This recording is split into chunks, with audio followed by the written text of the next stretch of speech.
Hello la compagnie, j'espère que vous allez bien. Aujourd'hui je vous retrouve pour une nouvelle vidéo make-up et aujourd'hui on va faire le make-up que j'ai aujourd'hui, donc quelque chose de très naturel pour les yeux mais de quand même beaucoup plus travaillé pour le teint. Je vous explique rapidement, vous l'aurez déjà vu d'ailleurs dans un vlog, je vous en aurais je pense déjà parlé si vous l'avez vu, en tout cas si vous l'avez pas encore vu.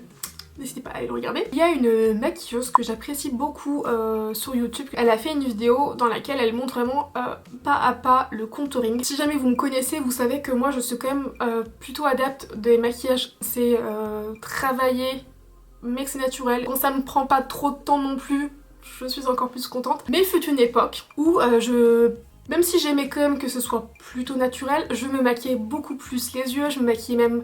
Enfin le teint ça a toujours été une obsession pour moi. Alors pour autant maquiller les yeux j'en ai rien à faire mais le teint c'est vraiment...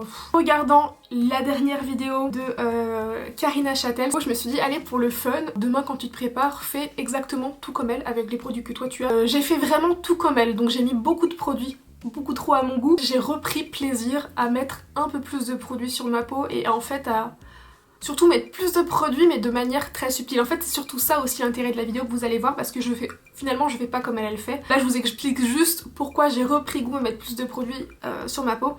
C'est qu'en faisant ce qu'elle a fait, je me suis dit waouh quand même quand on travaille son teint même avec plein de produits on peut arriver à quelque chose de fou et un peu à changer le visage, soit lumineux, soit effectivement à bien... Bah là c'était une vidéo contouring donc effectivement je me suis dit que moi qui en faisais jamais, je me suis vraiment dit waouh c'est vrai que ça peut faire quelque chose. J'ai fait ça, par contre à la fin je vous avoue que j'aimais beaucoup les résultats parce que ça changeait de mes habitudes etc mais je me voyais pas faire ça tous les jours puisque c'était plus de produits que ce que je veux porter sur moi. Même si tout ce qu'elle applique c'est de manière subtile donc ça fait un rendu parfait, je pense que c'est pas destiné à tous les jours. Donc, même si je me suis dit que j'allais pas garder cette technique tous les jours, de refaire ça, ça m'a donné envie de me remaquiller. J'utilise pas beaucoup plus de produits qu'avant, hein. Vous allez voir que j'ai peut-être utilisé 2 produits de plus que dans ma routine d'avant, mais je prends plus mon temps pour les appliquer de manière peut-être un petit peu différente. Qu'on soit d'accord avant de commencer cette vidéo, c'est mon visage. Donc si moi j'ai envie de mettre 15 couches sur mon visage, grand bien me fasse, c'est mon visage, c'est mes goûts. Surtout je vais vous dire que oui on peut appliquer, je sais pas, admettons 10 produits teint ou 15 produits teint, mais s'ils sont appliqués subtilement, ça choquera pas en fait. Je vais commencer en appliquant une petite base illuminatrice. Aujourd'hui je vais utiliser celle-ci parce qu'elle est beaucoup plus naturelle, mais sinon vous avez celle-ci qui est très réputée en ce moment sur internet et celle-ci, certaines personnes l'utilisent même en fond de teint. Je ne sais pas si vous vous souvenez mais à l'époque une vendeuse me l'avait vendu comme un fond de teint, une vendeuse chez Sephora donc je l'avais essayé, j'étais trop contente sachant que j'aimais beaucoup les produits Charlotte Tilbury. Je l'essaye et faudrait que j'essaye de retrouver la vidéo, elle est tellement vieille et je comprenais pas parce que je ressemblais à une boule à facettes et je me disais mais c'est pas possible et en y regardant de plus près effectivement c'était pas un fond de teint, c'était un enluminateur. Je sais qu'en ce moment il est très tendance à utiliser à la place du fond de teint. J'avoue que sur moi en tout cas, pour avoir fait le test à l'époque, et je l'ai refait dernièrement, je ne comprends pas. Je ne comprends pas comment on peut l'utiliser comme ça à la place du fond de teint parce qu'il est tellement lumineux, utilisé à certains endroits, soit sous le fond de teint, soit au-dessus du fond de teint, ou soit sans fond de teint, mais que à certains endroits stratégiques. Alors oui, un grand oui, mais sur tout le visage, je trouve que c'est pas la meilleure option. Bien entendu ce n'est que mon avis et je me dis que les personnes qui font ça, elles aiment le résultat, c'est le principal et certainement qu'elles ont peut-être une peau parfaite et que du coup c'est plus joli. Sur moi ça faisait beaucoup trop boule à facettes et en plus ça faisait ressortir je trouve certains aspects de ma peau qui une fois brillants sont pas jolis. Alors là je vais plutôt utiliser ce produit là, c'est une base illuminatrice, c'est vraiment pour être porté sous le maquillage, ça va illuminer en subtilité et en légèreté donc c'est ce que je recherche davantage. Ça c'est pareil, hein, c'est pas un produit que j'appliquerai comme ça sans fond de teint. Après encore une fois ça dépend du type de peau que vous avez et moi qui ai quand même quelques rougeurs, je pense qu'on le verra, je vais un peu zoomer. Ça se voit hein, j'ai des rougeurs, c'est pas grave. Après j'ai la chance d'avoir que des rougeurs et pas d'irrégularité en termes de 3D on va dire, donc c'est pas grave mais peut-être que si une personne a une peau un peu parfaite et qu'elle a pas de rougeur, ce genre de produit ce sera idéal et ce sera top. Mais en tout cas sur ma peau moi je ne porte pas ces produits là sans fond de teint. Vous voyez ça illumine, ça donne un côté ouais, illuminé, c'est le but. Et ça reste plutôt naturel. Ensuite alors là je vais rapidement faire mes yeux parce que c'est vrai que j'aimerais bien mettre un petit peu de fard à paupières. Alors des couleurs, des teintes très simples, faire un genre de liner aussi mais avec du fard à paupières. Donc je vais le faire tout de suite, comme ça j'aurai pas de chute. Je vais d'abord mettre mon anti-cerne sur toute ma paupière pour tout unifier. Je vais mettre un voile de poudre dessus pour que les fards soient plus faciles à travailler au-dessus. Donc là je vais venir mettre mes petits scotch. Faudrait que je pense à vous mettre ça en barre d'infos, hein, c'est des scotch pour le visage. À chaque fois j'oublie de vous mettre le lien. Alors là je vais prendre la petite palette Autrera Beauty, c'était la marque de Sananas. Je crois qu'elle est plus vendue si je vous dis pas de bêtises. Peut-être qu'on peut encore retrouver les derniers stocks mais je sais pas. Je vais venir prendre le fard. De toute façon si vous voulez faire quelque chose de similaire à moi, vous prenez juste un petit fard qui est entre le rosé et l'orangé. Et je vais venir le mettre dans le creux de paupière. Attendez, je vais encore zoomer. C'est vrai que c'est dommage que sa marque se soit arrêtée, hein. Parce que les produits étaient vraiment bien, ceux que j'ai produits, enfin ceux que j'ai testés. Enfin en même temps j'ai testé que la palette et des pinceaux, mais j'aimais vraiment beaucoup. Certainement que ça lui demandait trop de boulot, j'ai pas trop suivi, mais ça devait lui demander trop de boulot et puis ça plus... je sais pas quelqu'un que je suis beaucoup en fait, donc je sais pas vraiment ce qui s'est passé, mais c'est vrai que ça doit demander tellement de boulot d'avoir une marque de cosmétiques, donc je pense que ça doit être en gros sa priorité, si ça doit fonctionner, etc. Et peut-être qu'elle avait tellement de choses à faire avec les contenus, les trucs qu'elle doit faire pour les marques ou avec les marques. Je me dis peut-être que c'est un lien avec ça, je sais pas du tout. Hein. De toute façon, je sais même pas pourquoi je parle, vu que je sais pas, je devrais me taire. Je vais rapidement mettre un petit peu de baume à lèvres, celui de Typologie.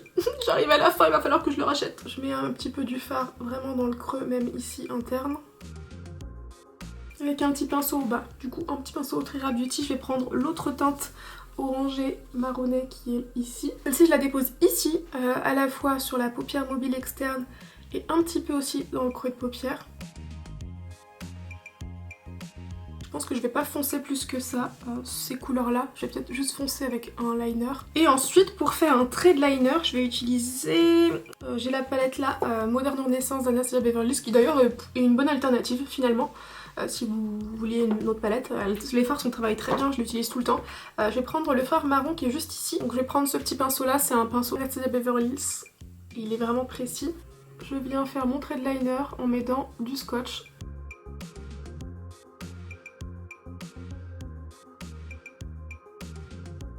Bon, après par contre il y a de fortes chances pour que les deux traits ne soient pas du tout symétriques. Ça franchement... Oh là là, c'est chiant hein. Au moins l'astuce du scotch ça aide à avoir quelque chose de droit sur le côté. Mais alors, pour avoir un liner symétrique des deux côtés, franchement... Hop. Bon, c'est pas symétrique, je m'y attendais. Et j'ai fait pire, Généralement il y a vraiment un côté qui dit crotte à l'autre, hein, vraiment. Je vais repasser au teint du coup, et là je vais partir sur mon fond de teint directement. Attendez, je vais dézoomer. Voilà, donc pour le fond de teint, je vais utiliser le 2W0 de chez Dior. Je vais utiliser mon éponge préférée, l'éponge Make Up Forever. Désolée si vous entendez des bruits qui craquent, c'est mon tabouret en bois. Que j'aime ce fond de teint. Il est incroyable. Alors le fond de teint, je vais pas le mettre autour des yeux pour l'instant. Je concentre l'application partout ailleurs. Je vais vous expliquer pourquoi, même si j'ai déjà dû faire ça avec vous en vidéo. Généralement sur le front, je mets vraiment ce qui reste de produit, je vais pas en réappliquer. Le front c'est vraiment la zone parfaite entre guillemets, je veux dire sans imperfection, sans irrégularité que je vais avoir, sans rougeur, j'ai juste des petites taches de rousseur. Donc ça me nécessite pas trop de couvrance, donc j'évite d'en mettre ici. J'unifie juste avec ce qui reste. Je vous explique, là je vais appliquer mon anti-cerne. Je sais pas ce que vous en pensez, mais alors c'est la tendance d'appliquer l'anti-cerne comme ça. Puis complètement partout comme on le faisait avant. La tendance étant partout, je me suis mise à faire ça, mais d'une manière des plus naturelles possibles, je me suis mise à faire ça sans comprendre pourquoi. Et en fait, à chaque fois que je vois des personnes faire cette technique-là, je me dis mais quel est l'intérêt dans le sens où... Alors oui, l'intérêt c'est que du coup il y aura quand même moins de produits ici, mais au final quand on estompe l'anti-cerne, une fois que je l'estompe, forcément quand je l'estompe j'en mets partout, vous voyez. En fait moi je me vois pas estomper que sur le côté et que l'intérieur parce que je vais me retrouver, pour ma part, moi qui décerne un peu de bleuté, je vais me retrouver avec un truc bleuté si je fais que ça et que ça, je vais me retrouver avec une différence de couleur. Bon là j'ai pas estompé mais je pense que vous voyez ce que je veux dire. En fait la plupart des personnes de toute manière que je vois faire cette technique là, quoi qu'il arrive, elles estompent partout, donc il y a du produit déposé partout. Du coup je me dis est-ce que c'est vraiment utile de faire ça ? Je ne sais pas, peut-être que oui, ça va mettre moins de paquets de produits là, c'est vrai, mais sinon autant en mettre partout mais de manière plus légère quoi, je sais pas. Bref, j'avais envie de vous partager, avec vous ce truc là, parce que chaque fois que je vois des vidéos comme ça, des personnes qui font ça, encore qu'on monte le produit à fond là pour donner ce côté étendu, oui d'accord, mais je comprends pas spécialement. Une fois que j'ai fait mon anti-cerne, je vais venir reprendre un petit peu de fond de teint et le remonter pour que l'anti-cerne soit bien fondu avec le fond de teint et que j'ai pas une démarcation de couleur comme ça. Alors je vais tout de suite appliquer un peu de poudre sur le contour des yeux, donc avec ma poudre pour le contour des yeux. Je prends ma petite houppette comme ça et je vais venir appliquer un peu de poudre, mais vraiment juste ici. Parce que je veux pas attendre que mon anti-cerne bouge et que ça crise un petit peu. Mon anti-cerne file dans les plis, on sait jamais, donc je poudre tout de suite, mais je poudre délicatement comme vous pouvez le voir et je vais continuer mon teint juste après. Ma crème Belle Mine ensoleillée de chez Chanel, un pinceau. Je vais venir en déposer juste ici, pas dans le creux, mais de toute façon comme elle vous l'explique dans sa vidéo, mais c'est quelque chose que j'ai toujours fait, hein. J'ai jamais mis du bronzer dans mon creux, mais parce que tout simplement en fait j'ai jamais mis du bronzer dans mon creux parce que justement j'ai jamais fait de contouring donc je n'ai pas à creuser mes joues. Là j'applique vraiment comme si j'appliquais du bronzer en fait. Hop, j'en applique ici entre le creux et le bombé de la pommette comme je fais toujours. Ce que je trouve chouette c'est que ce bronzer il est quand même ultra naturel. Et ici bien je dépasse en fait ici vous voyez pour la faire un petit contouring. Moi j'en mets un peu ici pour créer une ombre de mon petit double menton là. Je reprends un petit peu ma houppette et je vois si j'ai bien. J'ai pas besoin d'en remettre, hein, c'est bien.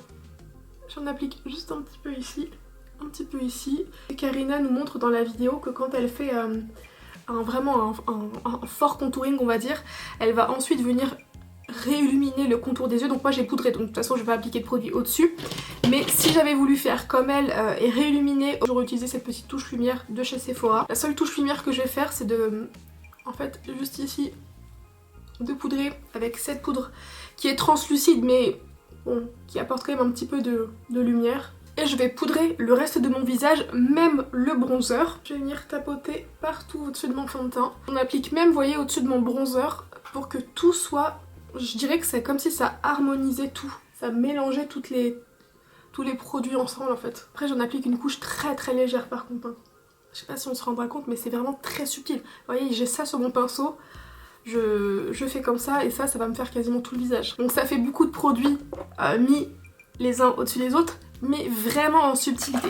En revanche, un produit que je vais mettre par-dessus, quelque chose que j'ai déjà fait, c'est du bronzer. J'ai appliqué mon bronzer crème et je vais un tout petit peu l'intensifier avec un bronzer poudre. J'en prends un tout petit peu par contre, hein, c'est en subtilité. Vu que j'ai déjà un peu de produit, j'en mets vraiment très peu. Je vais prendre mon highlighter préféré, moi c'est la palette d'Ur Backstage et je vais utiliser cette teinte là. Avec un petit pinceau comme ça, je viens presser de la matière et je vais tout simplement en déposer en tapotant. Et j'en mets pas beaucoup, je tapote comme ça, juste que ça donne un petit peu de lumière. Bon, j'en ai déjà assez mis.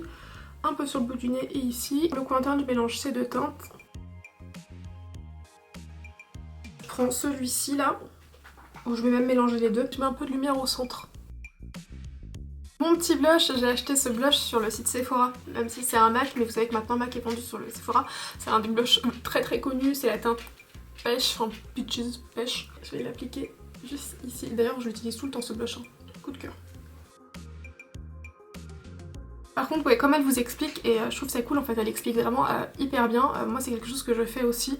Je mets vraiment du blush, je le remonte assez haut en fait, pour que tout soit bien fondu et que j'ai pas trop de démarcation anti-cerne, highlighter, bronzer, etc. J'aime bien quand tout est à peu près fondu. Perso, je fais toujours ma petite touche finale, donc je mets toujours un tout petit peu de blush sur le nez. Je vais recourber mes cils.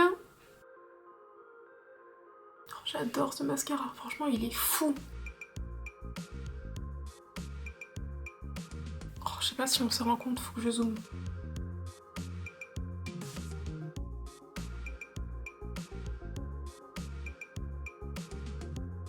Il est fou. J'aimerais beaucoup tester aussi le dernier MAC, il a l'air d'être top. Je pense que ce sera mon prochain achat. Je vais vous montrer. Parce que là celui-là j'avais déjà commencé à le faire avant de zoomer. Mais dès la première application, on a déjà vachement allongé mes cils. On a des super cils. Pour mes sourcils en ce moment j'utilise 3 produits qui sont juste ici. Je commence par le petit crayon, c'est la teinte chocolat, il faudrait peut-être que j'en prenne une autre teinte maintenant que j'ai changé de couleur de cheveux. Très légèrement, vraiment j'appuie pas, hein. Je vous l'ai déjà dit plein de fois, moi j'aime les sourcils quand même très naturels. Donc tout en légèreté, je vais venir redessiner le bas.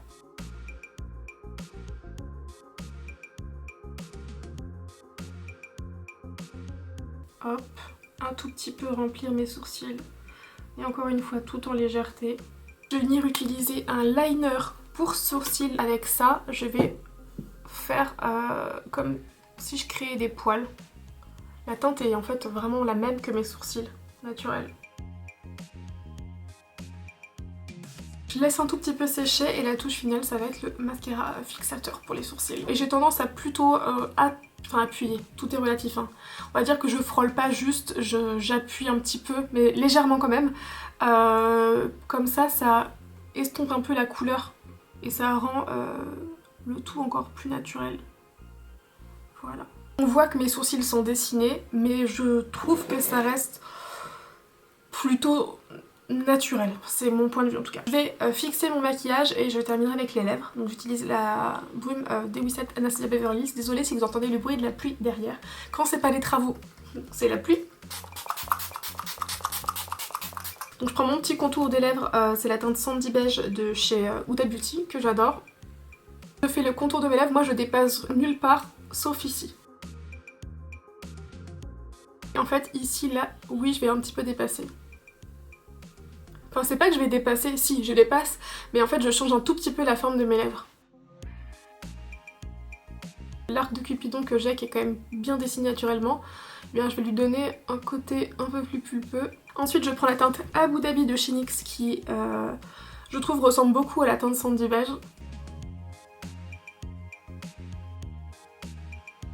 J'attends un tout petit peu que ça sèche et je vais venir appliquer une pointe de la teinte Cap Town qui est vraiment très légèrement plus clair. J'en applique juste ici.